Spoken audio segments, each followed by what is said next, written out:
سامعني كده؟ تعالَ أقول لك على ميزة رهيبة جدًا في تطبيق الواتساب، بس المهم إن أنت تكون محدِّث على آخر تحديث، والميزة هي إنك تقدر دلوقتي تحوّل أي voice لنص مكتوب، فتابع معايا الخطوات اللي هتقدر من خلالها إن أنت تفعّل الميزة ديّة.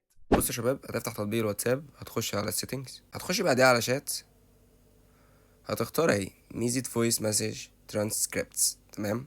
تخش عليها، هتفعّلها على وضع الmanual. طبعًا ممكن لو أنت مش حابب إن أنت تشغّلها فأنت بتلغيها عادي. من هنا بتقدر تختار اللغة اللي أنت عايز تترجم ليها.